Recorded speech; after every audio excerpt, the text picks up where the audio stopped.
Europe is a driving force, Mr. Crespo, Director for Environment in the Commission. How are we discussing the Global Pact for Environment, and are we helpful? Please. Thank you very much. It is a pleasure to be with you today. And let me start by thanking the European Parliament, by thanking you, Mr. Leinen, by thanking Monsieur Durand, by thanking all the members of the European Parliament who are here with us to discuss this very important matter.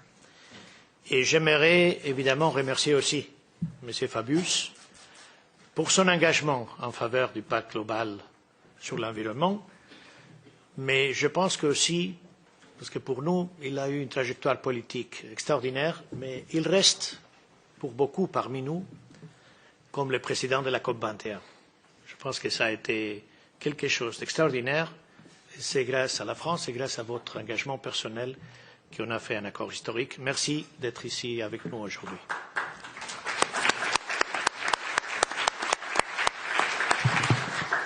And having said so, by switching to English, I will be very brief because everything I wanted to say has been covered by President Fabius. He has given you all the information on the history of the pact, on the importance of the pact, on the arguments to support the pact, on why the arguments against are not valid, and also on the procedure and the next steps. I would like to add just 3 very short remarks from the European perspective. The first is that the European Union supports very strongly this initiative. We believe that together with the Paris Agreement, with the Agreement on the Sustainable Development Goals, the initiative of a Global Pact for the Environment is one of the most important proposals that have been tabled in international law in the past few years. And it is the great challenge that we have ahead of us. It is not the first time that such an initiative is undertaken. We have, of course, some initiatives in the past, but they really were never carried forward. Why? Because the challenge of the exercise was formidable. Is it possible to have in a single text the key overarching principles of environmental law that would apply across the board? Is this possible? Well, many people thought it's not possible. Environmental law is too complicated. There are many conventions. There are many international agreements. And this is why when President Macron announced before the United Nations this initiative, and he said it is possible, and I can prove it, because a group of more than 40 jurists, many of them are here today, under the chairmanship of Laurent Fabius, but also I want to highlight the important role of Jan Aguilar and his colleagues, said it is possible. We have been able, in a single text, which contains 20 principles and 26 articles, to cover the main principles of environmental law. It can be done. And it can be done in a clear, precise, and legible form, which everybody can understand and everybody can apply. Thanks to this, if this initiative is carried forward, we would be able to reinforce the coherence of environmental protection across the world. I was listing today some of the international agreements and conventions that we have. Let me mention some. The Convention for the Protection of Biodiversity, the Convention for the Protection of Wildlife Species, CITES, the Rio Convention, the Paris Agreement, the Convention to Fight Against Desertification, the Stockholm Convention, the Rotterdam Convention, the Basel Convention, the Minamata Convention, the Rhine, the Danube, Aarhus, Espoo, Ramsar, Barcelona, Convention of Migratory Species. Environmental law is one of the youngest areas of law, and it has developed all over the place in a very dispersed and scattered manner.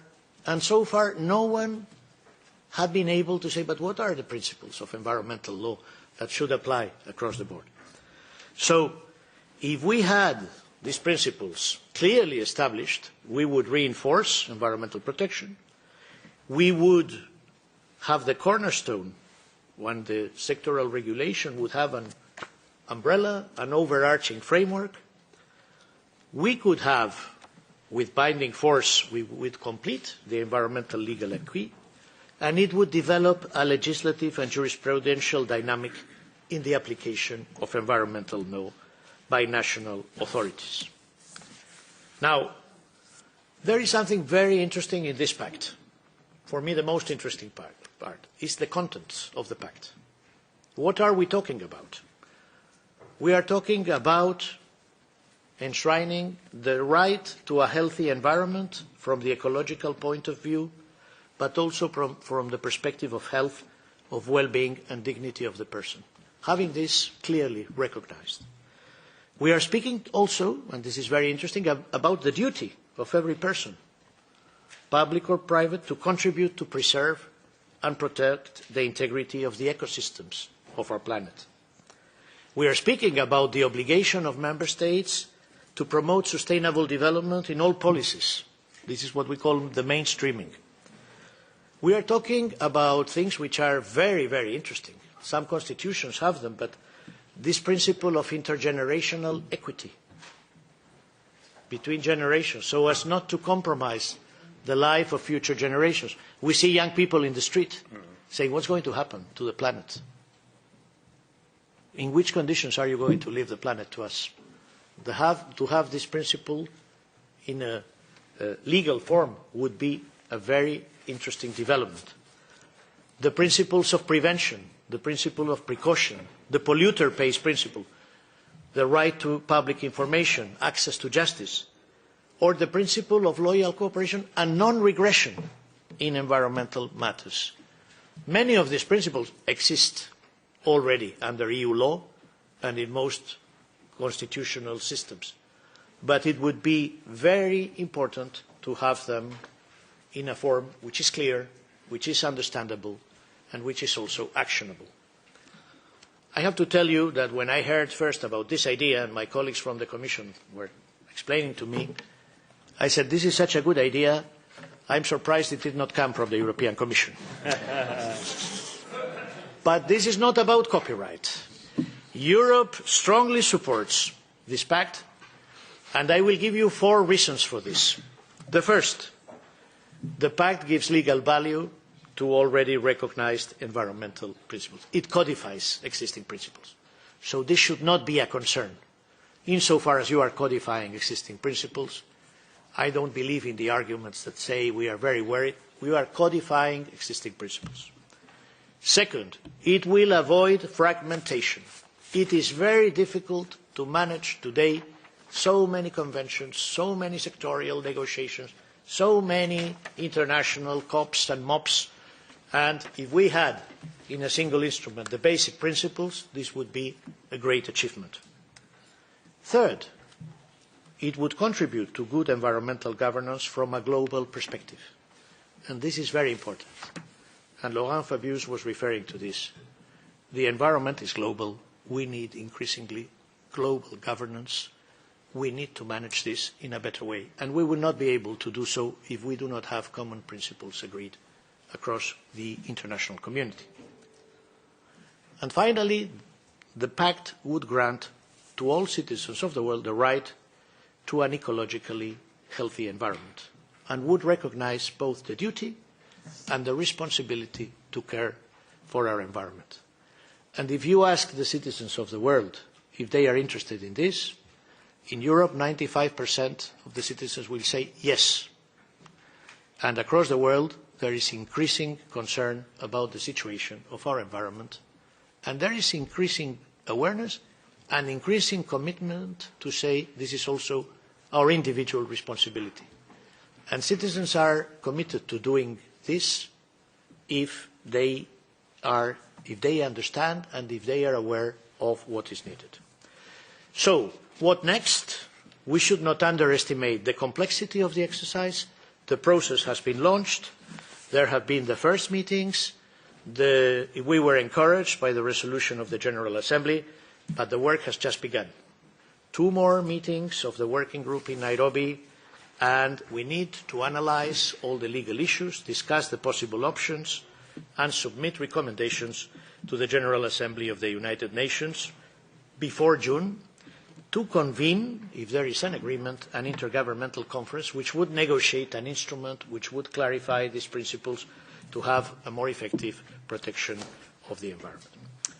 I would like to conclude with my final message, and my final message I conclude as I started. The European Union, the Commission, strongly supports this commendable initiative. Europe must continue its role of leadership in global matters. We are supporting multilateralism. We are supporting rules-based international system. The environment is not an exception. We have to support this initiative. We have to continue showing the leadership. But the adventure has just begun.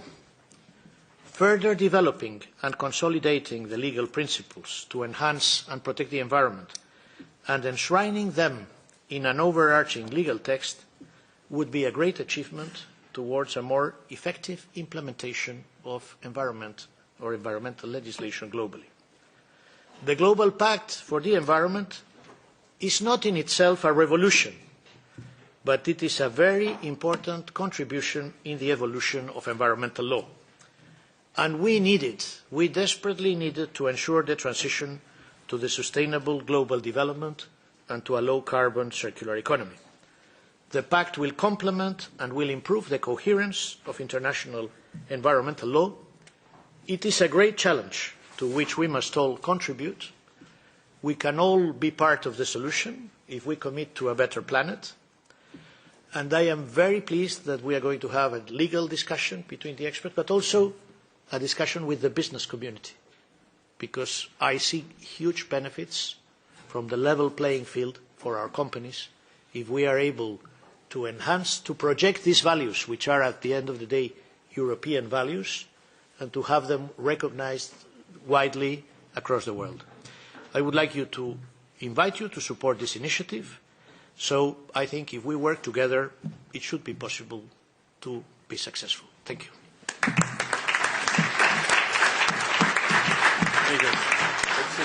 Yeah, Mr. Crespo, thank you as well so much for that very positive response. We are ready to contribute to the Global Pact for Environment. You have not invented it, but I'm sure you do everything with your team to have it as a success story.